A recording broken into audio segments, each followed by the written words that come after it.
Hi students, வணக்கம். இப்போ என்ன பார்க்க போகிறோம்? இயல் 5 பயிற்சி 5.3 அறிமுகம் பார்க்க போகிறோம். இந்த 5.3ல் எதை பற்றி பார்க்க போகிறோன்னு, ஒரு கோட்டு துண்டின் நடுப்புள்ளின்னா என்ன, அது எப்படி இருக்கும், அதை எப்படி கண்டுபிடிக்கலாம்னு பார்க்கணும். ஒருவர் தனது இரு சக்கர வண்டியை கல்லூரியில் இருந்து கிழக்கு நோக்கி நேராக செல்லும் பாதையில் கிராமம் ஏக்கும் பின்பு கிராமம் பீக்கும் செலுத்துவதாக கற்பனை செய்யுங்கள். ஒருத்தர் ஒரு 2 வீலர்ல போயிட்டு இருக்கார். அவருடைய கல்லூரியில இருந்து கிழக்கு நோக்கி ஏங்கிற ஒரு கிராமத்துக்கு போறார். அதுக்கு அடுத்து பீங்கிற கிராமத்துக்கு போறார். 2 கிராமங்களுக்கு இடையில் எரிபொருள் நிரப்பும் நிலையம் இல்லை. ஏங்கிற கிராமத்துக்கும் பீங்கிற கிராமத்துக்கும் இடையில எரிபொருள் நிரப்புற ஒரு பெட்ரோல் பல்க்கு இல்லை. ஏ மற்றும் பிக்கு இடையில் அமைந்த ஒரு புள்ளியில் தனது பயணத்திற்கு தேவையான எரிபொருள் இல்லை என்பதை அவர் உணர்கிறார். ஏக்கும் பிக்கு இடையில, ஏங்கிற கிராமத்துக்கும் பிங்கிற கிராமத்துக்கு இடையில அவர் போகையில நடுவழியிலேயே அவருக்கு தெரிஞ்சிருச்சு வண்டியில பெட்ரோல் இல்லை.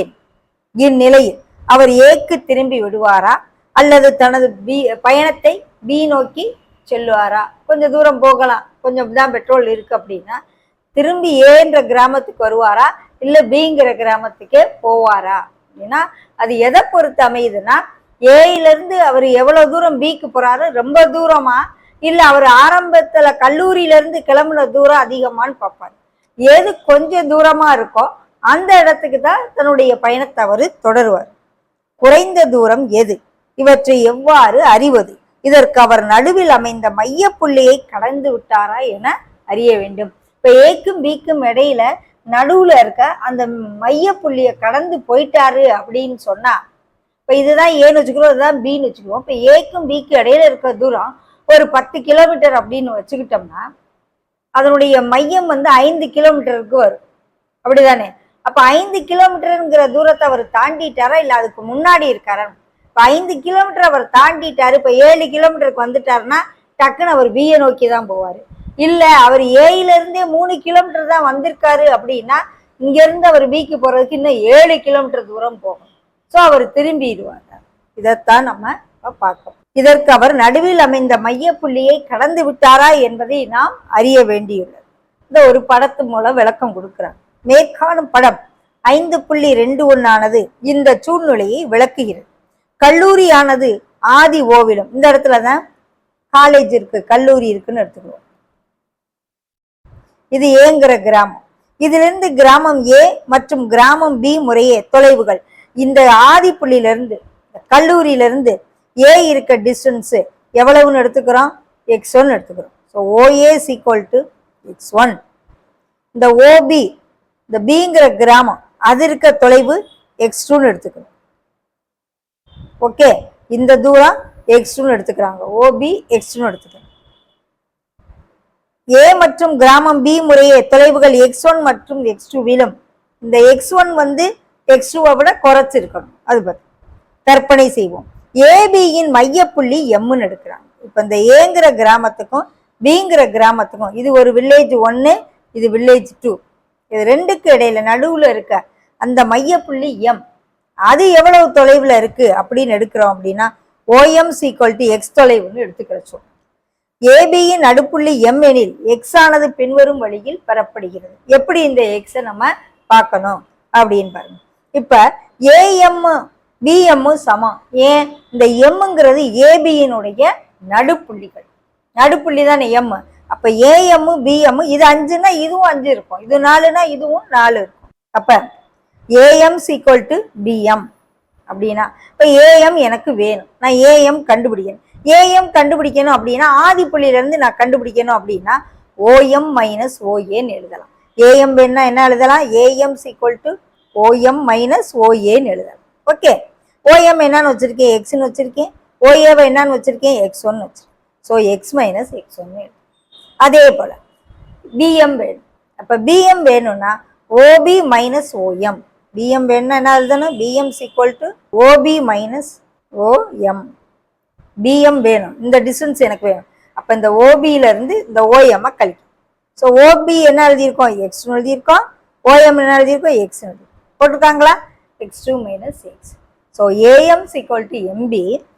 am உடைய வேல்யூ x minus x1 எப்படி வந்துச்சு நீங்க எழுதி காமிச்சிருக்கேன். அதே போல mb வேணும்னா x2 minus x. இப்ப இந்த x இங்கிட்டு கொண்டு வந்துருவாங்க, இந்த x1 இங்கிட்டு கொண்டு வந்துருவாங்க. இந்த மைனஸ் எக்ஸ் இங்கிட்டு வந்துச்சுன்னா பிளஸ் எக்ஸ் ஆகி xx சேர்ந்து 2x ஆயிரும். இந்த x1 இங்கிட்டு வந்து பிளஸ் ஆயிரும். So x1 plus x2. 2x equal to x1 plus x2 னா x is equal to x1 plus x2 by 2.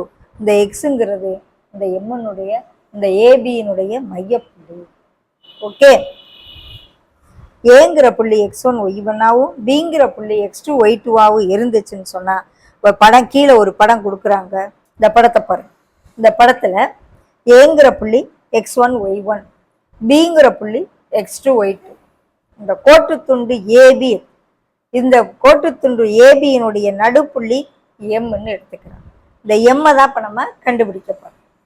M days என்பது ஏசியின் நடுப்புள்ளி. இந்த எம் டேஸ்ங்கிறது என்னது? இந்த ஏக்கும் சிக்கும். ஏசி அப்படின்னா இந்த சிங்கிற புள்ளி என்னன்னு பார்ப்போம். சிங்கிற புள்ளி இங்க இருந்து இங்க வரைக்கும் எக்ஸ் உடைய டிஸ்டன்ஸ் x2 இருக்கு, ஒய் டிஸ்டன்ஸ் எவ்வளவு இருக்கோ அதுதான் ஒய் டிஸ்டன்ஸ் y1. ஓகே, அதே போல டி பார்ப்போம்.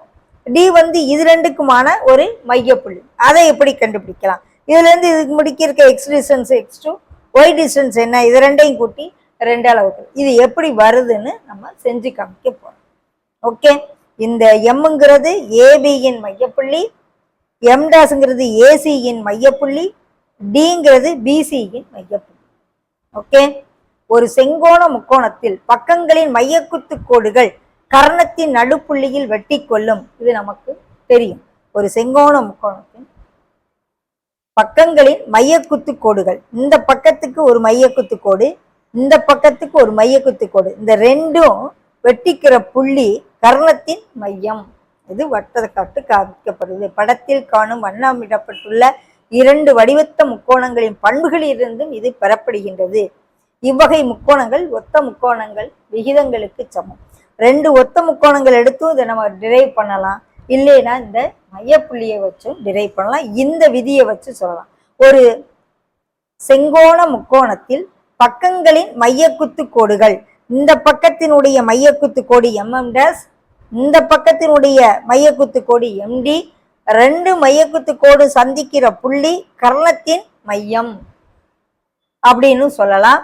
இல்லையா, இன்னும் 2 படத்துல வண்ணமிட்டு காமிச்சிருக்காங்க. ஒரு ரோஸ் கலர், ஒரு ப்ளூ கலர். இது 2 வடிவத்த முக்கோணங்களா. அப்ப இந்த வடிவத்த முக்கோணங்களினுடைய பக்கங்களின் விகிதங்கள் சமங்கிறதுபடியும் இதை நம்ம நிரூபிச்சு காமிக்கப்போம். பார்க்கலாமா? இப்ப இந்த பாயிண்ட்ஸ் எல்லாம் எப்படி எழுதினாங்கன்றத நம்ம பார்க்க போறோம்.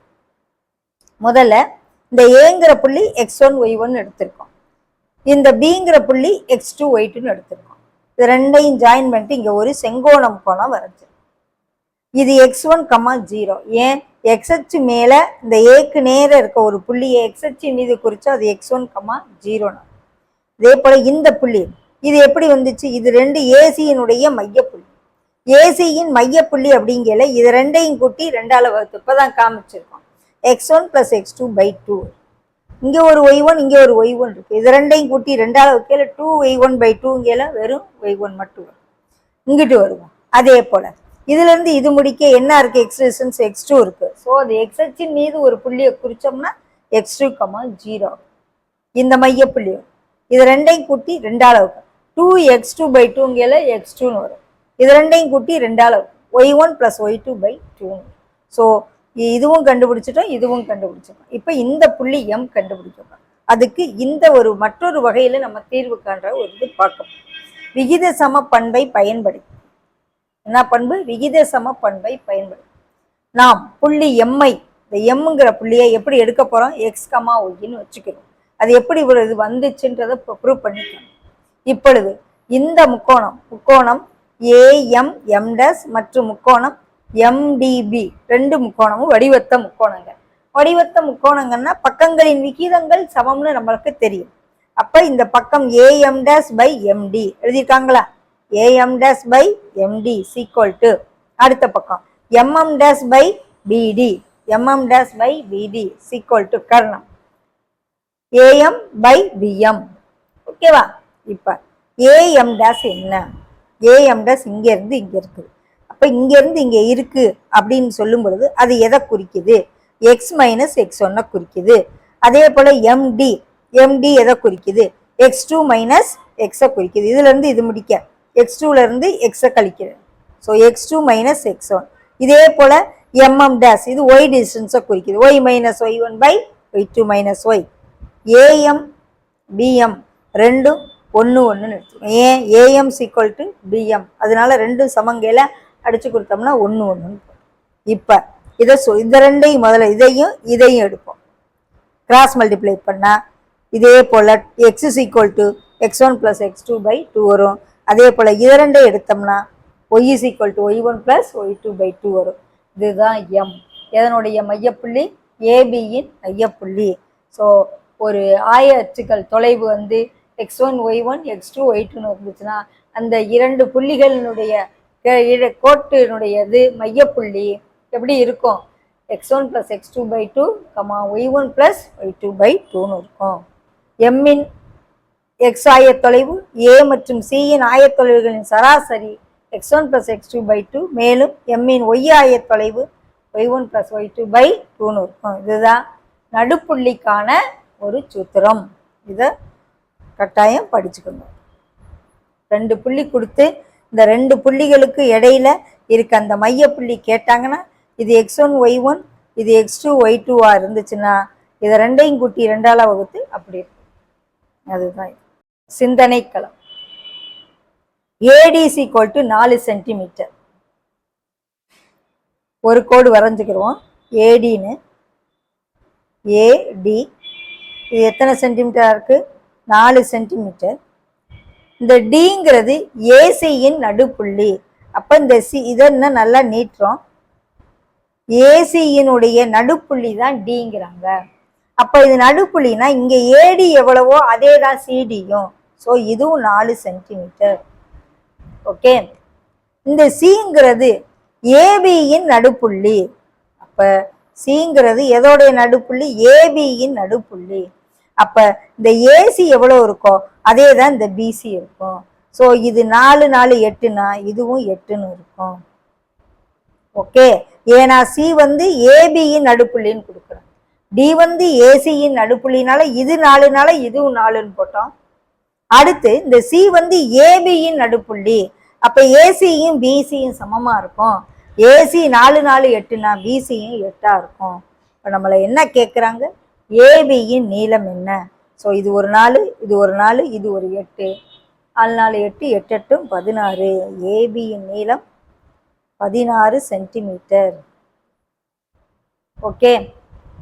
புள்ளிகள் -8 -10 மற்றும் 4 -2 இணைக்கும் கோட்டுத்துண்டின் நடுப்புள்ளிக்கான்னு சொல்றாங்க. ஸோ இதை x1 y1 வச்சுக்கணும், இதை x2 y2ன்னு வச்சுக்கணும். ஃபார்முலா என்ன? x1 + x2 by 2 y1 + y2 by 2. -8 + 4 கூட்டி 2ஆல் வகுக்கணும். -10 -2 கூட்டி 2ஆல் வகுக்கணும். ஸோ -4/2 -2 ஆகும். -12/2 -6 ஆகும். நம்முடைய நடைமுறை வாழ்க்கை சூழலில் நடுப்புள்ளியின் பயன்பாட்டை பார்க்கலாம். பின்வரும் நகரங்களின் தீர்க்கரேகை மற்றும் அட்சரேகைகளை கருதுவோம். இப்போ நடைமுறை வாழ்க்கையில் இந்த நடுப்புள்ளி நமக்கு எவ்வளவு யூஸ்ஃபுல்லாக இருக்குன்னு பார்க்கணும்.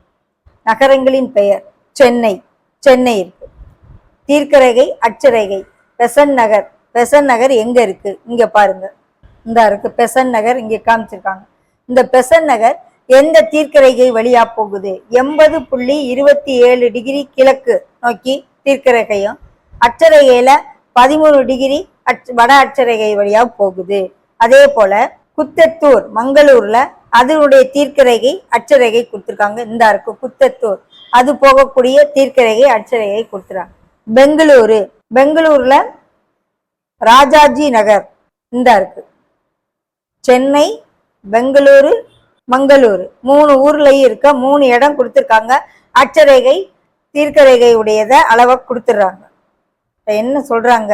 நாம் சென்னை மற்றும் மங்களூருக்கு தீர்க்கரேகை மற்றும் அட்சரேகைகளை இணைகளாக எடுத்துக்கொள்வோம். மேலும் பெங்களூரு ஆனது சென்னை மற்றும் மங்களூருக்கு நடுவில் அமைந்துள்ள ஒரு நகரமாகும்.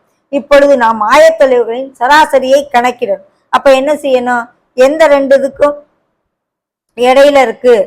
இந்த பெசன்ட் நகருக்கும் குத்தத்தூருக்கு நடுவுல இந்த ராஜாஜி நகர் இருக்கு. ஸோ இதை ரெண்டு உடையதையும் கூட்டி 2ஆல வகுத்தா இந்த ராஜாஜி நகர் வரும். அதை தான் பண்றாங்க. அதே போல அட்சரேகைக்கும் அப்படிதான் செய்யணும், தீர்க்க ரேகைக்கு அதே போலதான் செய்யணும். போட்டு இந்த மாதிரி நம்ம கால்குலேட் பண்றதுக்காக இந்த நடுக்கோடு புள்ளி நமக்கு பயன்படும் சொல்றாங்க.